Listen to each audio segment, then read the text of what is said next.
WWE Raw surpasses Squid Game as the #1 Netflix show. Plus, we have an update on a major WWE star's contract status, and an AEW Grand Slam title match plan has been revealed. It's all in the Cultaholic Wrestling news right now. Red light.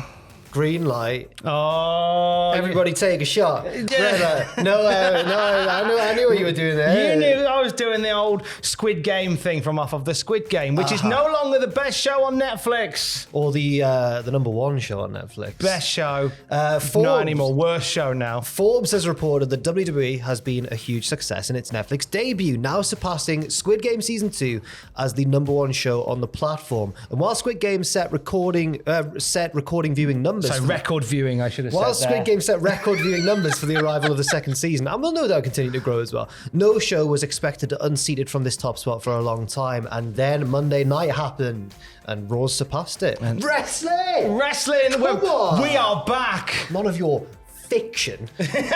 We want real, non-fiction. Why has he gone storytelling? Why has he gone back in the Squid Game? That's what me and Ross were wondering. We've not watched season 2 yet, but we were both fans of season 1, and he's gone back in. It's a dangerous game. There's a very good reason why he goes back into the Squid Game. Have you watched it? I've already watched it. No spoilers over here. Okay. We blasted through Squid Game. We then have started watching Fat Friends on ITV, which is great, which is on Netflix, and then we started watching Downton Abbey. I fell asleep watching Downton Abbey, and the wrestling came on. Who would have thought it? I've been on the Traitors season 3. Nice. It's been treacherous. But no, we're on wrestling now. Raw's it's a good start for Raw. It's a really and we knew that it would be a big deal, and you know what, it was hyped in such a way, and the promotion's been excellent for it, and you can tell that this is the start of a bit of a mainstream movement once again. I know it's early days to say something like that, but you know what, it's lovely to have old friends of mine reaching out and going, hey, I was watching the wrestling and I thought of you. I was like, oh, that's nice. People haven't watched wrestling in ages. Yeah, my girlfriend's colleague at work was like, I keep getting ads for the wrestling on TikTok and stuff. So clearly they've been doing a bit of a drive there as well. It seems to be working, seeping back into the mainstream. We'll see how far it can go. We will certainly see how far it'll go. But right now it is the #1 show on Netflix. You've got to consider that there's going to be a new episode of Raw every week forever. For them together. There's going to be a new episode. Well, I say forever, at least for the time of the current Netflix contract, should it be extended? Because Netflix never reveal their numbers, so we're into a brand new era now where we don't get the TV figures coming in anymore to judge how well a segment did. We're very much basing it on how Netflix respond and react to stuff. Yes. So like we'll know if it's been a success if come near the end of the first part of the contract there's talks of a renewal. Yeah. If there isn't, then we'll probably know it's not been. Yeah, we've got to kind of feel our way through and find out what's going on, but it seems like a very promising start. It is indeed. NXT last night saw New Year's Evil take place and a change to the NXT commentary table. Yeah, I don't know how I feel about this. But Corey Graves made his NXT return last night, back at the commentary booth alongside Vic Joseph and Booker T, who were the regular two beforehand. This is part of a commentary shuffle on the three major brands as the Netflix era begins. Over the last 12 months, Corey's worked alongside Joe Tessitore on Raw, as lead play-by-play commentator on SmackDown, and even as solo commentator for WWE Speed. He's been very valuable to WWE as Corey Graves. I'm a huge fan of his announcing. I think he's really, really good. It's just that NXT is its own madcap weird thing with Vic and Booker having this bizarre relationship on commentary, but in a bizarre way, I think many of us actually really enjoy it. I don't know if Corey will disrupt that, and I also don't know if Corey deserves a more major role than this. I think he's really good. He suffers from this the skill of being so good anywhere. He's like the Dolph Ziggler of commentary. Right. In the sense that he's proved last year that he can hang as a play-by-play commentator, which is a very different discipline to a color commentator. So he was leading some episodes of SmackDown. He was hanging on his own for WWE Speed. He's a color guy that you can drop into a 2-man booth, a 3-man booth, a 4-man booth, and he always finds his way. Yeah. He is very much a jack of all trades. So really, you kind of want to keep somebody like that very loose and fast. Yeah. So they can just drop in anywhere. He'll have a job for life, and whether or not he'll have a permanent position for life, I don't know.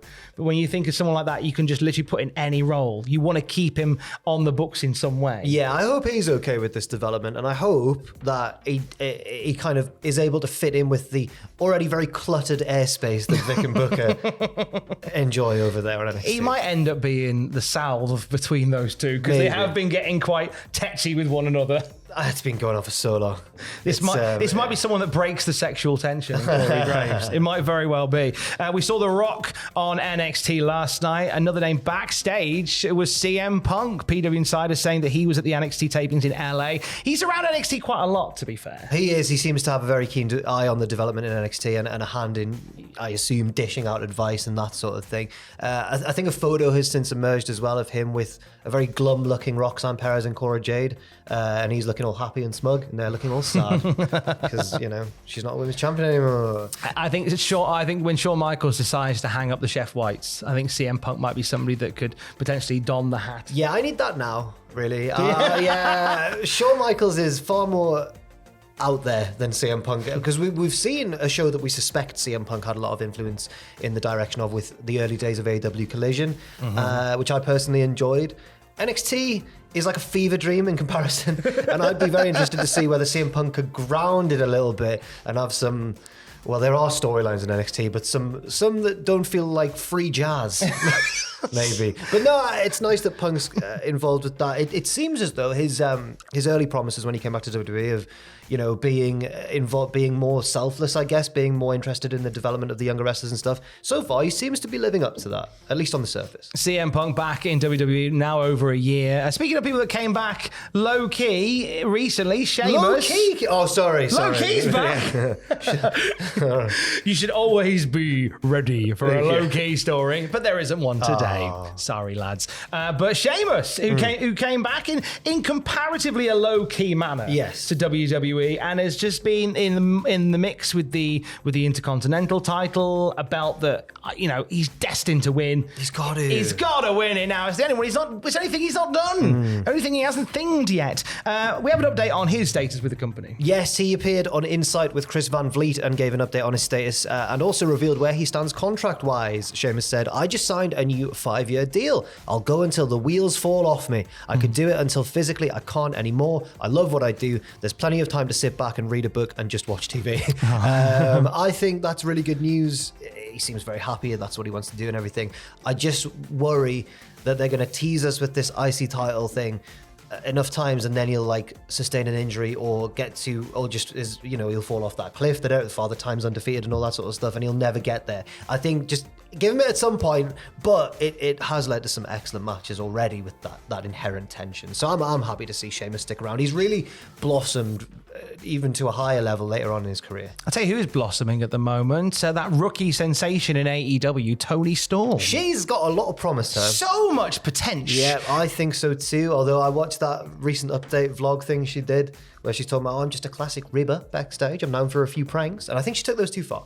I saw what she did. If you saw the video, she goes, "I'm known to pull a few ribs backstage," and then it cuts, and she goes, "Boo! Don't worry, guys, just a rib, just a rib." Then she photobombs a massive selfie with 20 people, and she goes, "What? Don't worry, guys, just a rib."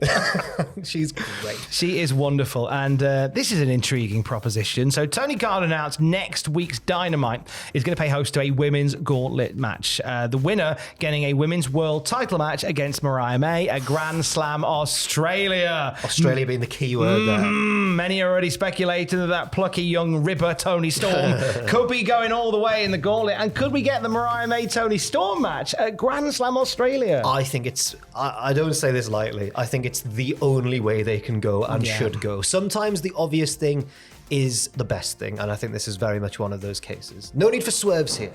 I'm intrigued. I'm so intrigued to see how they play off the story with Mariah May and Toni, and those segments backstage with Toni meeting Mariah, and how. I'm really fascinated by that whole dynamic. It's so strange but brilliant that Toni's character has gone from just being herself to this Sunset Boulevard warped mind old actress thing, and now she's still an actress playing a young herself. It's just brilliant, and she's carrying it off so well. She's demonstrated a lot of versatility with the various different gimmicks she's been able to do in a very short space of time, and I think it's only right that she wins this belt back in Australia. Whether or not they want to give it to Mariah again afterwards, that's fine and everything.